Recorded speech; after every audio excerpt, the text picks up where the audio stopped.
بسم اللہ الرحمن الرحیم۔ حضرت امام ساجد علیہ السلام نے ارشاد فرمایا کہ جب حضرت نوح علیہ السلام کشتی بنا رہے تھے تو ایک مومنہ بوڑھی عورت روز اللہ کے نبی کے پاس اپنی گٹھری لے کر آتی اور کہتی، اے اللہ کے نبی، کب کشتی روانہ ہوگی؟ حضرت نوح علیہ السلام فرماتے، ابھی دیر ہے۔ وہ عورت شام تک بیٹھی رہتی اور پھر اٹھ کر چلی جاتی۔ ایک دن حضرت نوح علیہ السلام نے فرمایا کہ اے عورت، جب جانا ہوا تو تمہیں بتا دیا جائے گا۔ یہ سن کر عورت واپس چلی گئی اور انتظار کرنے لگی کہ کب نوح علیہ السلام بلائیں گے۔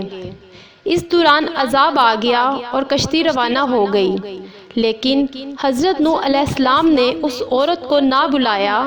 ظاہری طور پر نوح علیہ السلام کو اس عورت کو بلانا بھلا دیا گیا۔ جب طوفان تھما تو ایک دن حضرت نوح علیہ السلام کے دل میں محبت اٹھی کہ شہر کو دیکھوں جہاں سے چلا تھا۔ وہاں آئے اور قریب جا کر دیکھا تو ایک جھونپڑی میں دیا جل رہا تھا۔ حضرت نوح علیہ السلام یہ دیکھ کر چونک گئے کہ روئے زمین پر کوئی ایسا گھر بھی ہے کہ اتنے عظیم طوفان کے بعد بھی جس میں چراغ جل رہا ہے۔ انہوں نے وہاں تکبیر بلند کی تو وہ عورت سامان لے کر آ گئی اور کہنے لگی، اے اللہ کے نبی، کیا کشتی تیار ہے، چلیں؟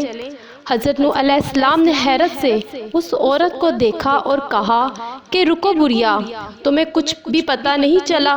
وہ کہنے لگی، یا نبی، کیا نہیں پتہ چلا؟ کہا، اتنا بڑا سیلاب آیا، بارش آئی، طوفان آیا، کیا تمہیں کچھ بھی پتہ نہیں چلا؟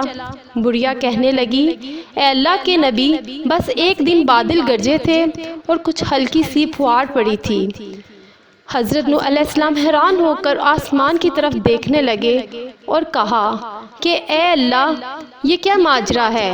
اللہ تعالیٰ نے حضرت نوح علیہ السلام پر وحی بھیجی کہ اے میرے پیارے نبی، اس عورت کے دل میں چونکہ تمہاری محبت تھی اور تم نے اسے پابند کر دیا تھا، اور چونکہ تمہارا اس سے وعدہ بھی تھا کہ نجات کی کشتی میں اسے لے جاؤ گے، تب جب کہ تم نے اپنا وعدہ پورا نہیں کیا، لیکن اے نوح علیہ السلام، میں تو تمہارے وعدے کا ذمہ دار تھا، اس لیے میں نے اس بڑھیا تک عذاب کو پہنچنے ہی نہیں دیا۔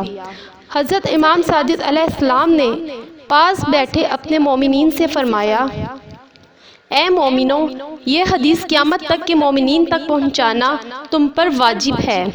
انہیں بتا دو کہ جس نے ہم سے محبت کی، قیامت کا عذاب ضرور آئے گا، لیکن جیسے اس بڑھیا کو پتہ نہیں چلا، ہمارے مومنوں کو بھی پتہ نہیں چلے گا کہ کب قیامت آئی اور کب چلی گئی۔